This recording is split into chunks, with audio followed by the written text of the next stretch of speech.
Hello and welcome to the Woman Being Podcast. We are so excited to have you with us today. We're going to talk about abstinence and purity culture and all of the damaging things that happened to me. Oh boy. Here we go. Welcome to the Woman Being Podcast community, where we explore thoughts and opinions and have the freedom to change our minds without expectation or judgment. We will hold a safe space and support each other as we navigate together in the form of feminine. I'm here today, as always, with the wonderful Kelly Ann and Emma. Hello. Thank you for being here today. Thank you for having us. We are here to talk about abstinence today, and we all grew up reading the book by Joshua Harris, I Kissed Dating Goodbye. Mm-hmm. If you haven't read it, I don't know, maybe don't read it, maybe do, but if you want to get caught up, read it. Pause the episode and read, and then get back to us, because we're going to talk about a lot. Another book too. So, yes, he does. He has two, and then he has one on marriage. Yes, and this was a very common book for young evangelical children, teenagers in the church as they navigated dating and sex. Yep. And he recently, I think in the last year, renounced the book, stopped its publication, has left the faith, and divorced his wife, and his whole career kind of, it seemed, crumbled. So that's some tea. Yes. Yeah. So we all grew up reading this book. What do you guys remember about that? And how was the book framed for you? And how do you feel about it now? Yeah, I mean, for me, I chose to read the book. My parents didn't make me read it. I was just like, how in the hell do I navigate this thing called abstinence and purity culture? And I was overwhelmed, and I didn't know.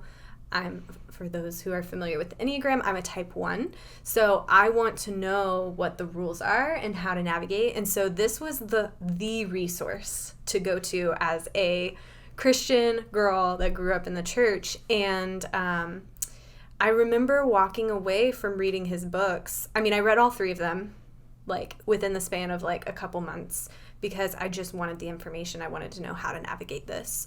And it was, walked away just being like, okay, my body is capable of dirty, bad things. And I need to make sure that those dirty, bad things don't happen. And I don't think that was his intent in the writing of the book. Just the way my 14-year-old mind, 15-year-old mind perceived it was, okay, so I'm just going to shut off this relationship I have with my body. Mm-hmm. And the weird feelings you might feel, just shut it down. Yep. And don't worry about it.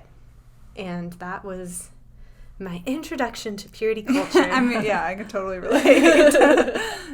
Yeah, for me, I read the book in high school with my church that I went to in high school. They actually had a book study class around it where we all read it together, a group of us. And I remember there were a few stories in that book that really stood out to me as sort of like rules that I now needed to follow. So, for example, there's a story that he tells in the book about a friend of his who would always look forward to going to youth group because that meant that he could hug this girl that he had a crush on, and he would want to hug her because he could feel his breasts against his chest. And I thought about that, and I said, okay, well, if that's the case, I don't want any boys feeling my breasts against their chest, so I'm not going to hug any boys, period. And that was my rule. And it wasn't until a lot later, as I was graduating high school, that I even allowed one of my close guy friends to give me a side hug. Aww. And so it's things like that where I had a lot of barriers that I put up because of reading this book, and started to feel a lot of shame around if anything happened between me and a guy, then that meant that I was somehow now damaged in a way. Because I also think about, there's a story that he also tells in the book that is about a dream that he has where he's getting married, and there's a line behind his wife of all the girls that he also did anything physical with. And I thought to myself, I don't want a line. Right. And he says, if I marry you, I have to, like, I'm marrying all of these women because I gave a piece of my heart to all of you or something. Yeah. Woo! And so I was like, okay, I'm going to keep the men in my line to a minimum, to a 1. Yeah. And I actually also was one of those people that said, I'm not going to kiss anyone until the altar because of that book. Wow. And so it was like, to me, it set up a bunch of rules for me that I eventually broke. But Same. I mean, that was the biggest, like, takeaway for me, that just sort of imagery of, like, a line of women. And so in my mind, I was imagining, like, a line of men and all the people. And I think at the time I was like, I don't think this is, I think this is a little bit bullshit. But Yeah. I didn't like fully process that. There was a part of me that believed that I could give a part of myself away somehow, or lose a part of myself accidentally to somebody that was a boyfriend. Yeah. And for me, the book itself wasn't like, I don't remember reading it and being like, oh, I'm so damaged and this terrible book. You know, I think there was a lot of wisdom that I found in there as well. So Joshua Harris, you didn't completely mess it up. I hope you know that. Yeah. But there were some definite major themes that kind of communicated this idea that if you date, if you hold someone's hand, if you connect with them too deeply and it doesn't work out, then you've lost a part of yourself. And that for me, I think, is problematic. Yeah. You feel really fragile. Yes. You feel like a little delicate flower that can just be crumpled, and then you're worthless.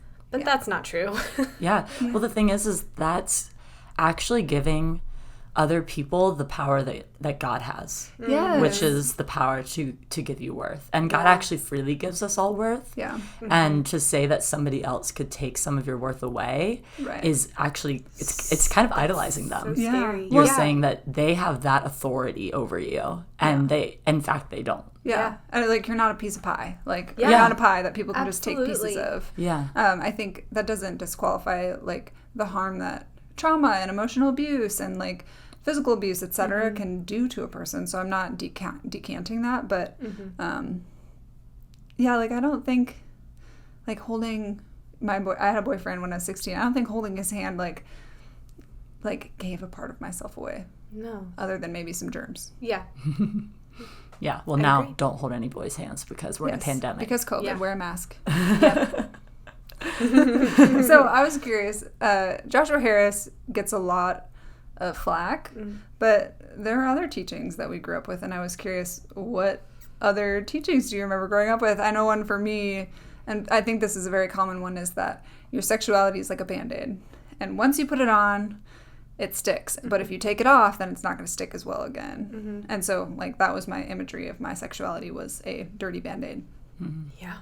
Yeah, I mean, I remember the one where sex is like two boards being glued together, and then when you pull the two boards apart, there are splinters, like, of each board on the other. And I was like, oh, God, like, I don't want... And, there's all the... For those of us who went through the deliverance phase, we're like, I can pray away all my problems. Yeah.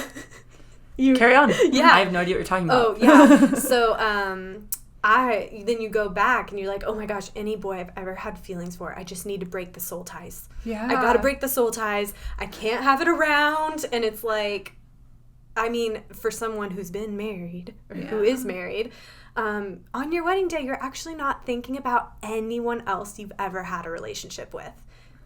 If you're marrying someone for the right reasons and you're in love, like, it really doesn't matter. Your sexual history, like, whether it be spotless or full of crazy stories, like, that doesn't matter anymore. Yeah. Because it's like, this is my new life. But anyway, I was terrified of that. Like, and I mean, I reworked a lot of that mindset. But for several years as a teenager, I was like, oh my gosh, I have all these splinters on me that I can't remove because they're glued to me.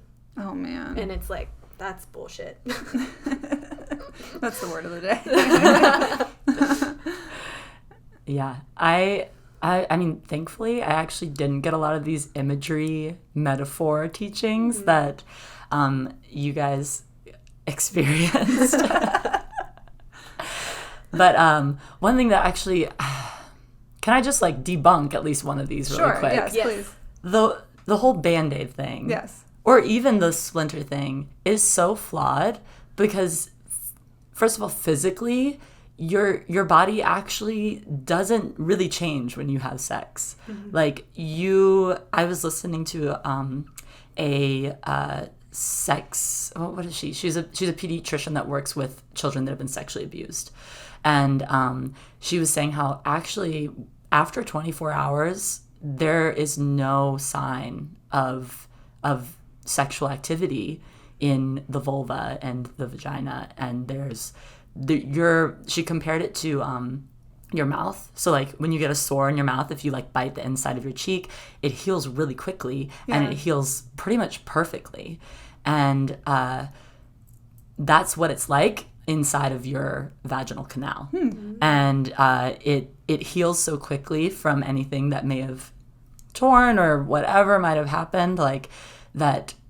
This is actually something that wipes itself clean, which is really beautiful, I think. And then even if you look at it biblically, the fact that Jesus actually said that he died for all sins and that he makes us all pure, and this concept of our purity being able to be taken away or broken or damaged is not biblical. Well, and it completely devalues the redemption and the healing that Christ brings. Like, it's kind of like, well, you're ruined now. It's like, well, actually, thank God that's not the case. Yeah. Because, you know, Jesus is much bigger than absolutely, you know, having premarital sex. It's Sorry, true. I have to say that. Yeah, he is.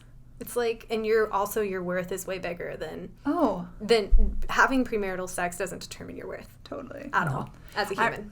So I remember this one, and at the time we knew this was dumb. So I just want to clarify, we made fun of my pastor for this, and he was like, oh, that was maybe not the best imagery to use. But he came in to our youth group, and he had like kind of a board, and it had a nail in it that was like partway into the board. And he talked about how sex is not a bad thing, but when it's used for something it's not designed for, aka premarital sex, it can get damaged, or it's being used for something it wasn't made for. So the demonstration he did was he took a banana and he banged against the nail, trying to nail it into the board more with the banana.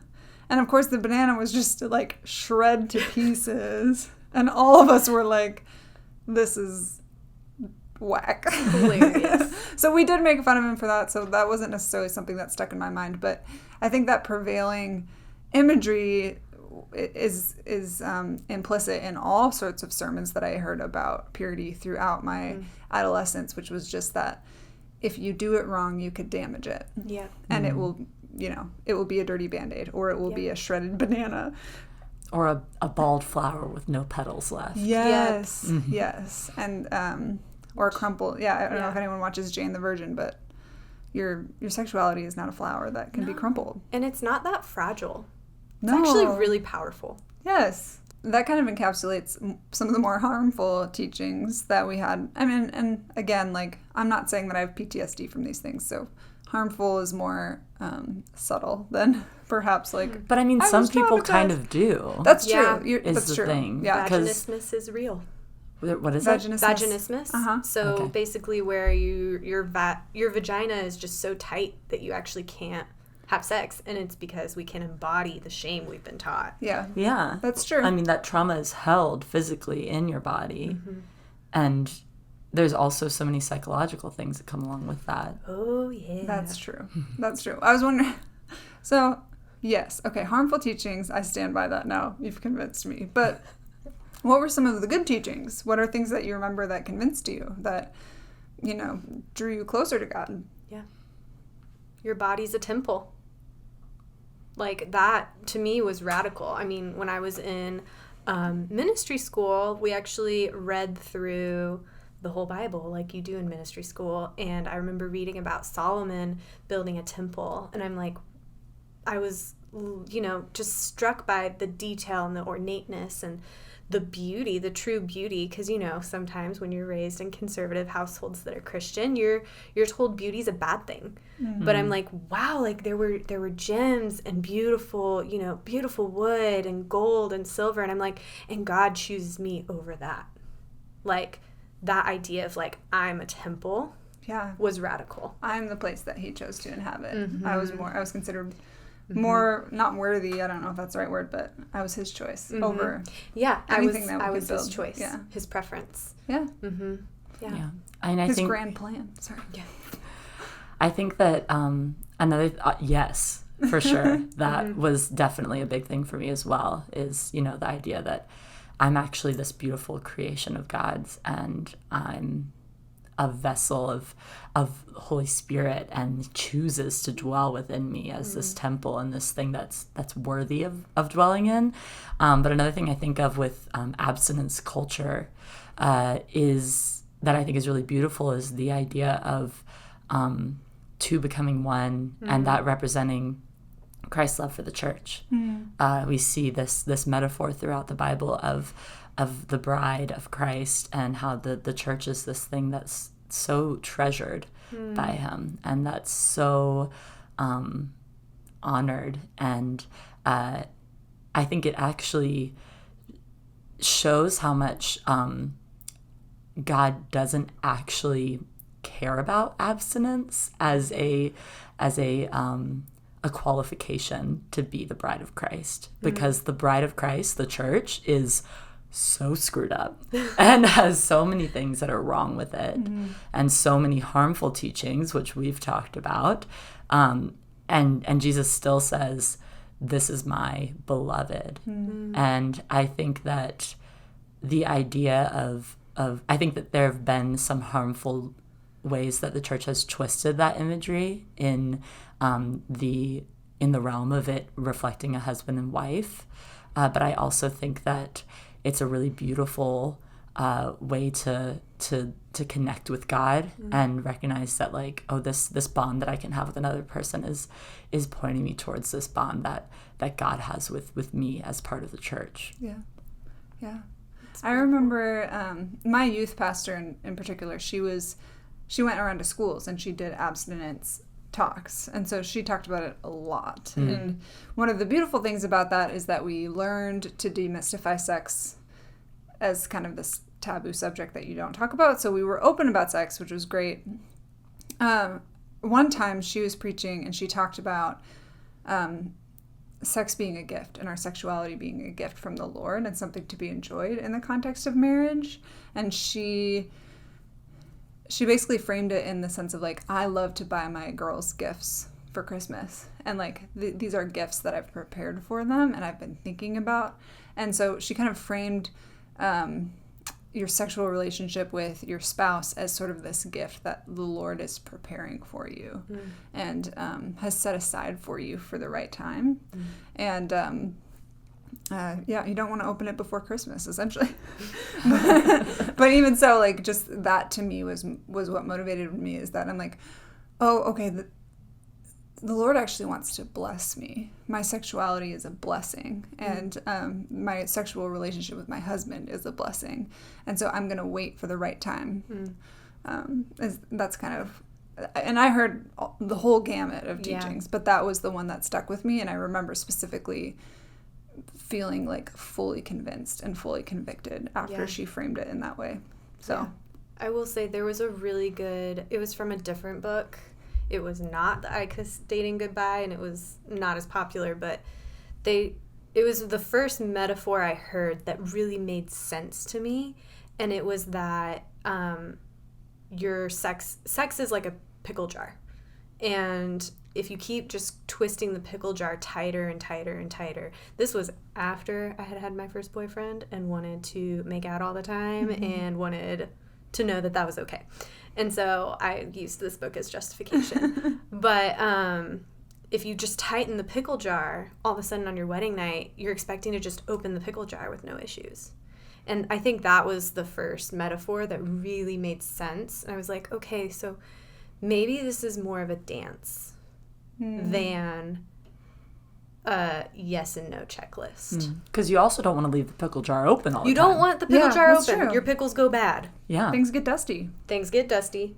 But also you don't want to have such a bad relationship with your body and your sexuality that you don't even know how to be present. Yeah. And I think that was for me. And I'm learning this now, even in my 20s, after having been married 7 years, is that, like, I just shut myself down. Yeah. I was like, sexuality is bad. I'm going to wait. And even after being married and having had sex many, many times, wink, wink, I love you, Ross, there's still, like, kind of a disconnection between my mind and my body. Yeah. And, like, who I am and my sexuality. And I'm learning kind of to embrace that as a part of myself. When I was the kid, I had a Virginity Rocks t-shirt. It was pink. It was adorable. I wore it to school. It said Virginity Rocks. I thought I was really cool. I mean, I knew I wasn't cool, but You I were was standing up for yeah, I it. was standing up You for what I were. believed in. What but, was right. Which, and to be fair, like, that's totally fine. But looking back, I'm like, okay, I really didn't know how to be sexual. Yeah. Well, and like when you think about it, we are born sexual beings. You don't all of a sudden become sexual. Like sexuality is part of who we are as humans, and it's like it's a human element. And so I'm still on that journey of welcoming that peace back into my life. And I understand what you mean, like having a relationship with your body that's kind of cut off. And it's radical, brave, vulnerable work. Yeah. Well, and you've talked about, too, like, this whole idea of kind of walking, having something closed, and then turning around and get married one night, and then having to suddenly turn it back on. Yeah. I mean, yeah, it's you expect this big, beautiful event that is you and your husband consummating your marriage, and it's just fireworks and roses and butterflies and unicorns, and it's the most radical, amazing thing you'll ever experience. And I mean, yeah, it was good, but like we also were young and didn't know what we were doing. And if you've never had a sexual relationship, like you're figuring out what the hell your body does, not to mention someone else's body. And yeah, it was a journey, and it still is a journey. But even there was a phase where sometimes I would just cry after sex. And it wasn't that it was painful. It wasn't that my feelings were hurt or he did anything wrong. It was just the emotions that come up. Sex is, it's emotional. It's not just a physical act. Yeah. And that was an interesting phase. And he was really kind. James was so kind and supportive. And he just told me, and he'd be like, do you need anything? Like, do you need a glass of wine? I'd just be like, no, I'm fine. I'm just going to cry. Yeah, and it's a journey. It's a journey. Don't make your pickle jar so tight. Yeah. That when you open it, That it when explodes you with open- tears. Yeah, that it explodes with tears. Yeah.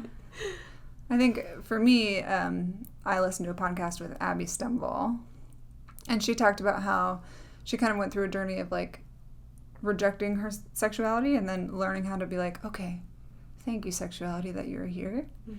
I welcome you as a part of my body, but like now is not the time. And sort of like learning how to make a connection with her body and the urges and the natural feelings that it feels, but also being like, okay, thank you, I welcome you, I am sexual, this is good, I'm glad that you're here, but we're gonna save this for later.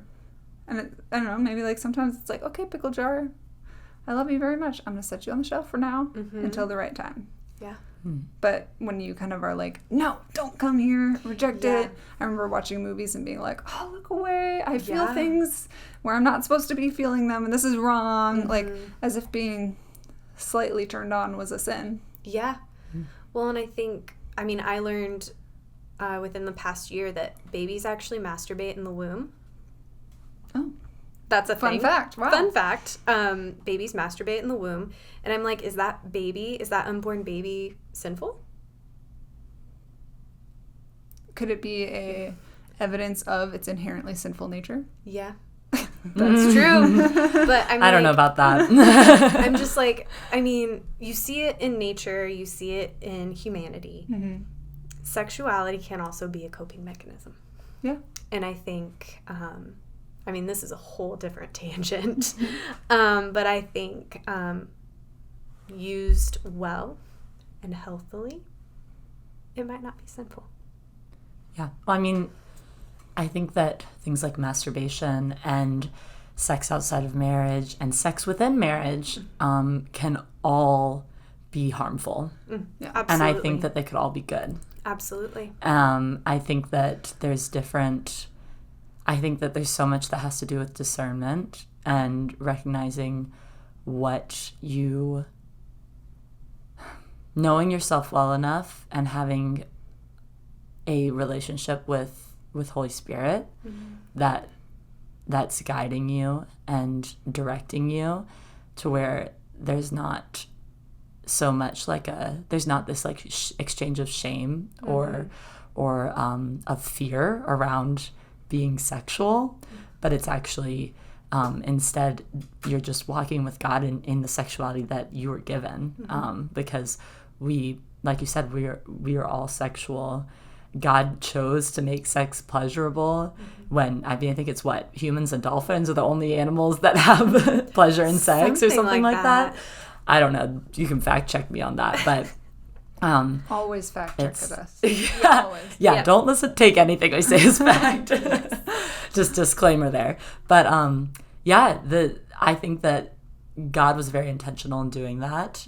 Whether you believe in God or not, that I think that it's sexual pleasure and sexuality is a good thing. I think what I've seen as negative fruit of this abstinence teaching are kind of two major lanes that people can go through. Not everybody goes through either of these lanes, but I think a lot of people do. And one is people have sex before marriage and walk in just an immense amount of shame and guilt and have to work through that in their life and accept, the healing, redemptive power of the Lord. Or maybe they never get there. I mean, I hope that people get there. And then the other lane is people who don't have sex. I fall in this. Don't have sex. They wait till marriage. They do everything right. And then they walk onto their wedding day expecting, this perfect marriage and this perfect sex life because I did the right thing and I waited. When actually your sex life has to be cultivated. Yeah. Just like any other relational thing. Yep. You don't just walk in and receive the gold medal. No. Yeah. It's good, I trust that the Lord's will for me in waiting till marriage is good, but the misconception that I did the right thing, therefore I'm not bringing any baggage, I don't have any trauma, I don't have any misconception, that's a total lie. Yeah, absolutely. I 100% agree. I mean, I kind of touched on it. You expect this life-changing event known as your wedding night where you consummate your marriage, and you guys, the next day you feel the same. Yeah. It's you are still the person you were, I'm still the person I was, we just now have a metal band on our fingers, and now we get to have sex.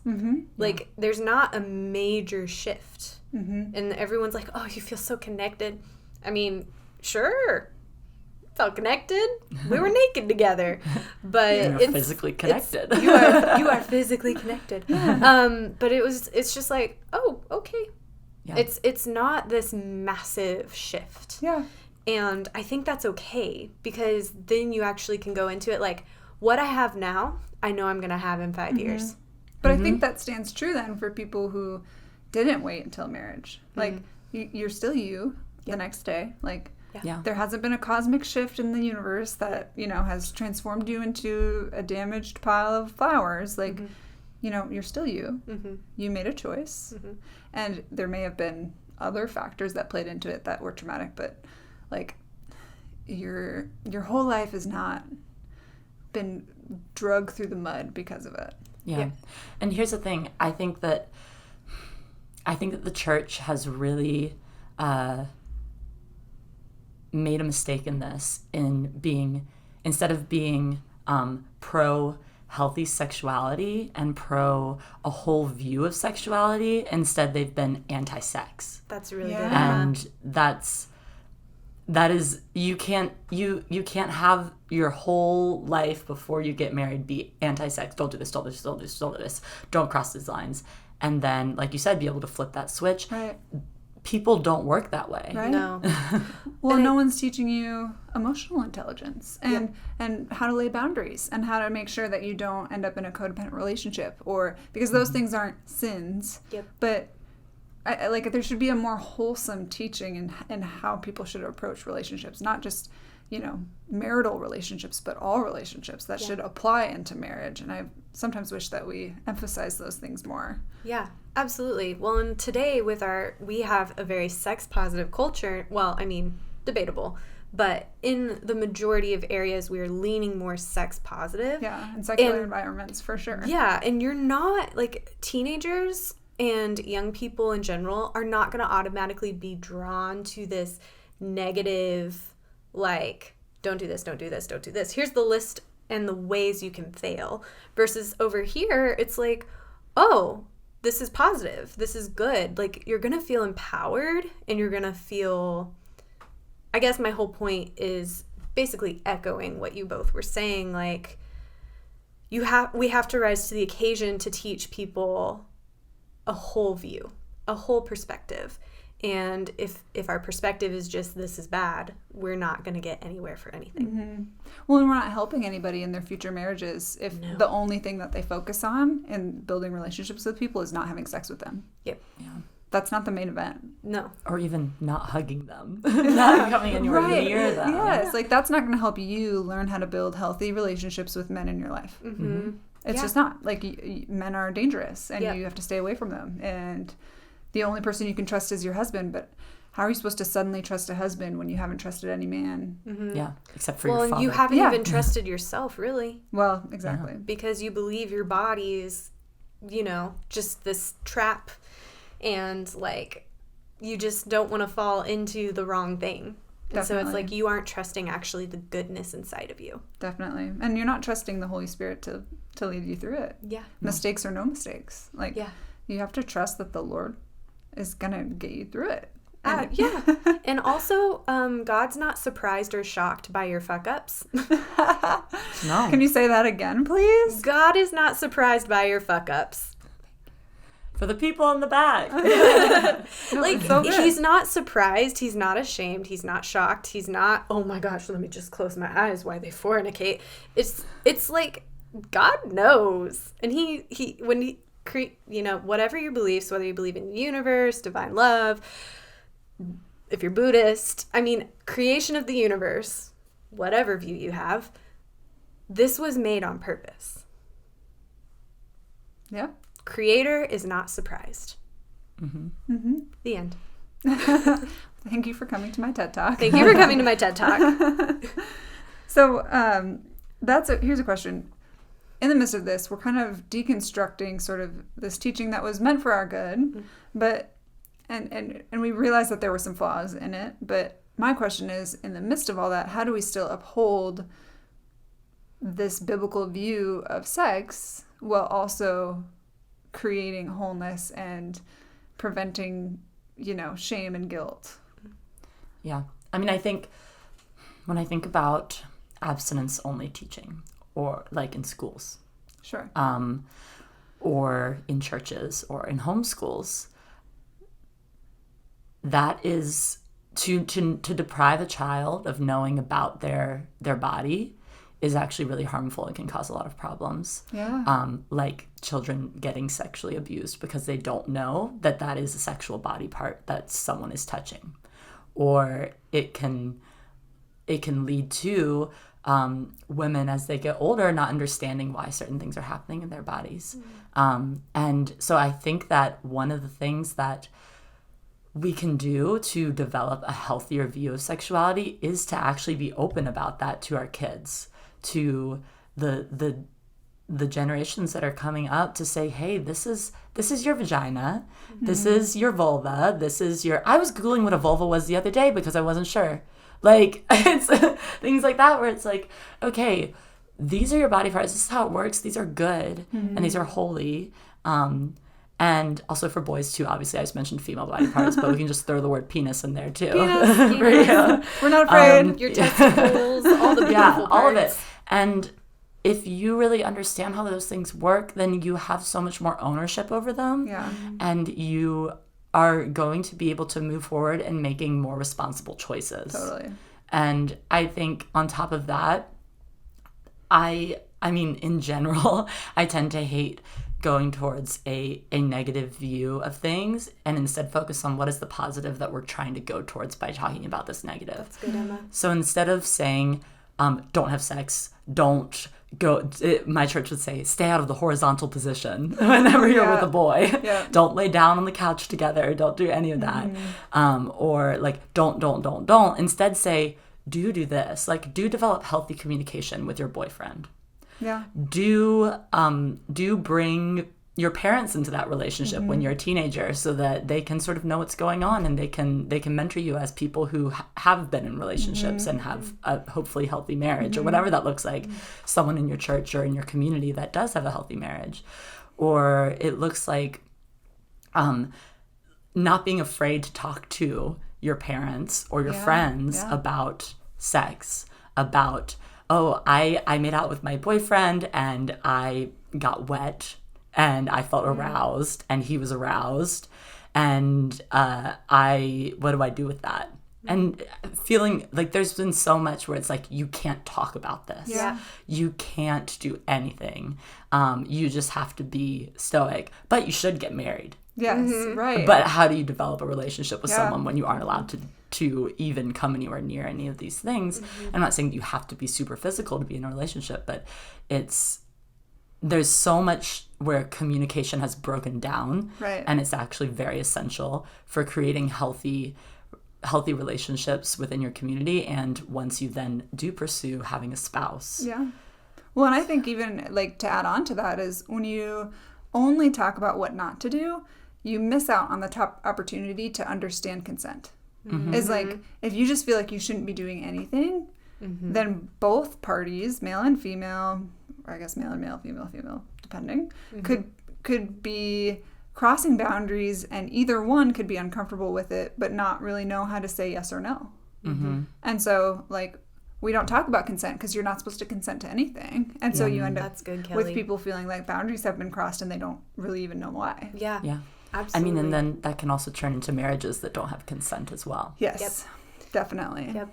Well, and then there's also a confusion that can happen because you don't understand consent. So you are misunderstanding that violation of no consent for shame because you did something wrong. Yeah.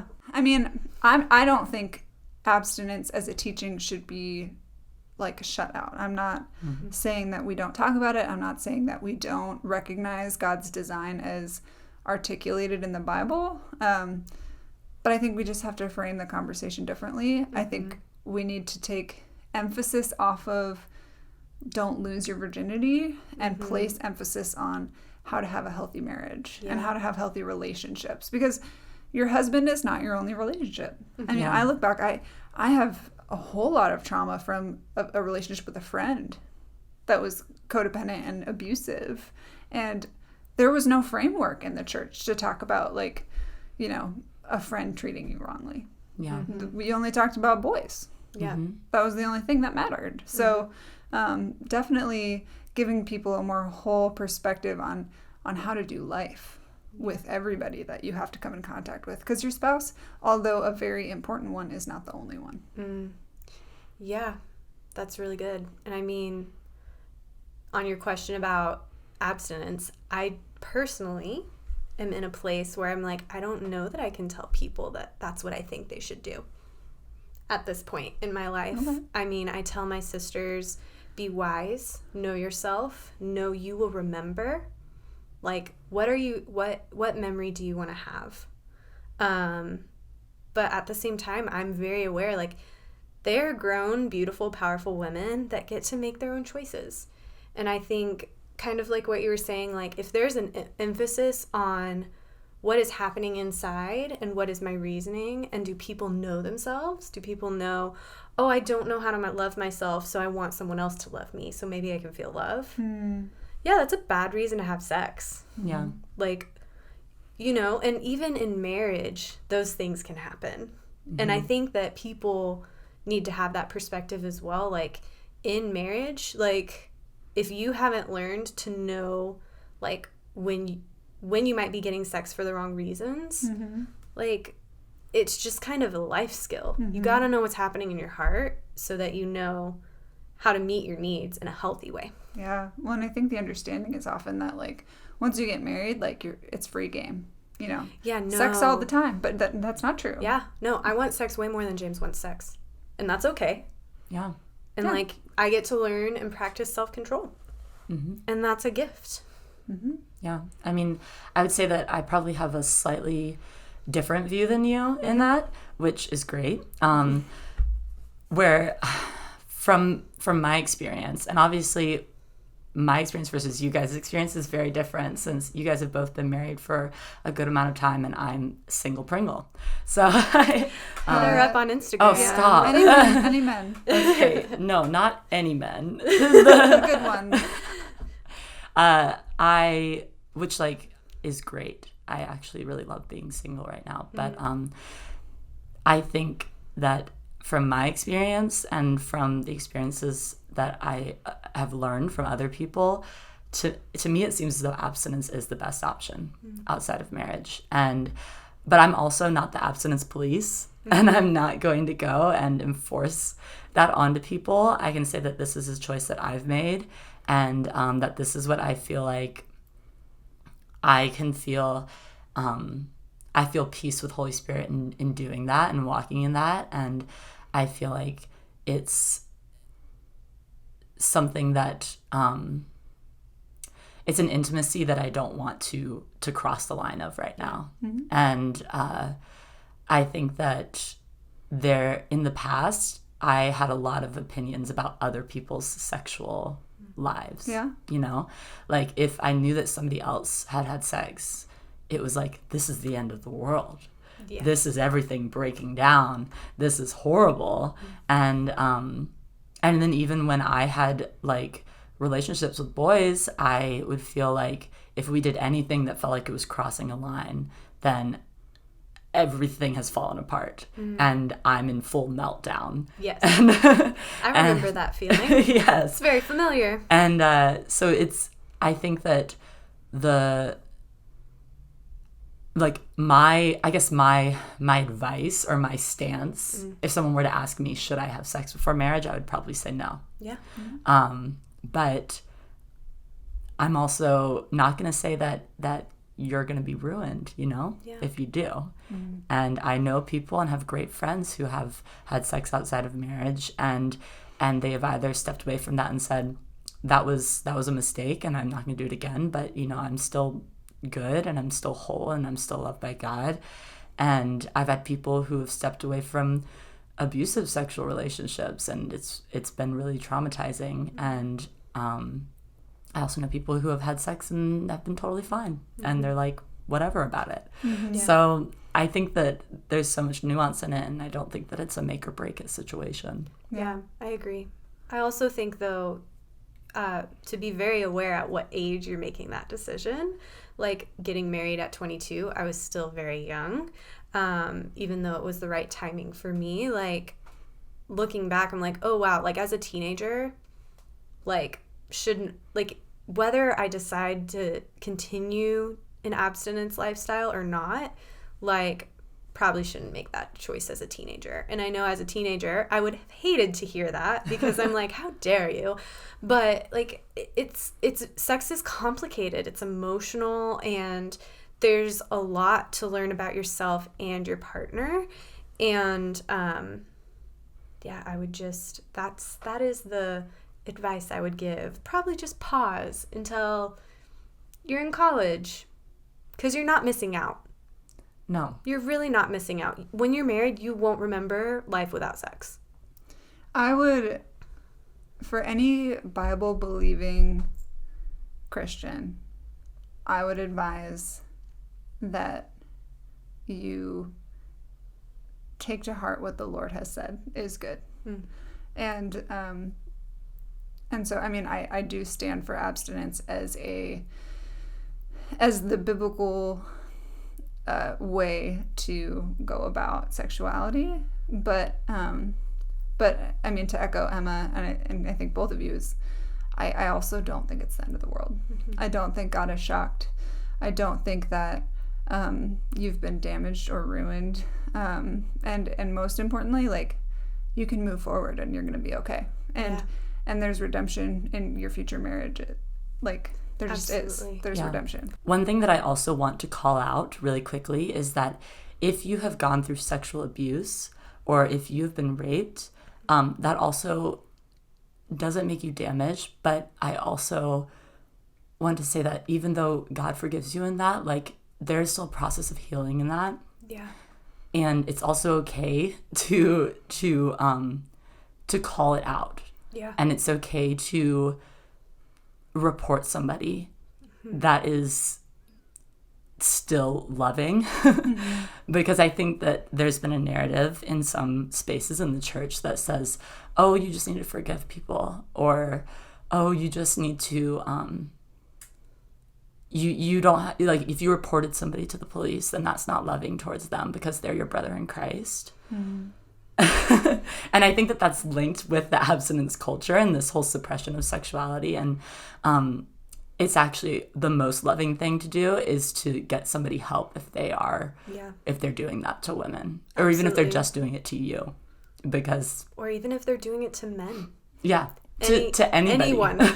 It's not okay. Yeah. And I just want to touch on that since we are talking about sex, and I think that's really important. Yeah. Yeah. Absolutely. Yeah, and there are places that you can go to get help, and we will post resources just since we're talking about this. Yeah. Like, talk to somebody.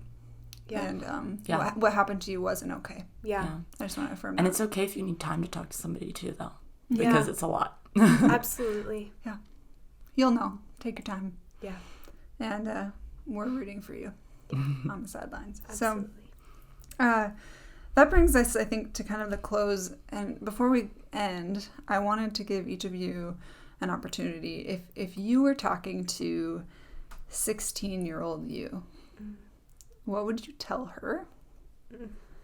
And what have you been teaching yourself? 16-year-old Kelly was had her first boyfriend and was very excited about all the things. And I would just tell her, you know what, like, whatever happens, this doesn't determine your story. It doesn't determine your story. And just be okay sitting with your emotions and searching your heart and understanding your why. Because for me, my why, it was an escape. And I think I know we all have coping mechanisms. We all need coping mechanisms.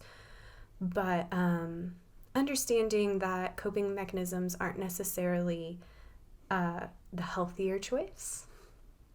And being like, you know what, it's okay to be in pain. And you actually just need to sit with that pain and not try to brush it under the rug. So that's good. Yeah. 16-year-old Emma. 16-year-old Emma was not hugging any of her friends who were boys and had never been in a relationship and was never going to kiss anybody until she was at the altar, as I said before. I think I would tell her to loosen up. Relax, have a drink. Okay. Yeah, don't have a drink because you're 16 we and don't you're give under drinking alcohol age. To minors. So sorry. But go tell get her yourself to in just, Arizona. Yeah, to just ease up. And I think there's some things that I see that I think were mistakes in the ways that I treated friends who had relationships, and on a whole variety of sexual things that I saw my friends dealing with, and I thought, you're wrong. You are condemned for this. Or like you are lost because of this. And like, I wonder, like, if I had been kinder, and if I had been more accepting of people, like, what would their lives look like now? I mean, it's kind of, not that I just totally ruin these people's lives, but like, I wonder what their view of the church would be like now, or what their view of their sexuality would be like now, because I think that I worry that I contributed to a lot of unhealthy views of sexuality. And I understand now that like that's not on me, and that there's grace for me in that. But that's what I would say to 6-year-old me. She was very self-righteous. 16-year-old Kelly with her little virginity rock shirt was also pretty self-righteous. And I would tell me, and any other girl too, is that abstinence doesn't make you pure. Mm-hmm. It's not your purity is not something that you can earn. It's not something that you can gain. It is something that the Lord has given to you, and the Lord died for you for. And so regardless of your sexual history, regardless of mistakes that you make or choices that you make, you are pure by the blood of Christ. And that is a gift. And it's just something that you inherently have.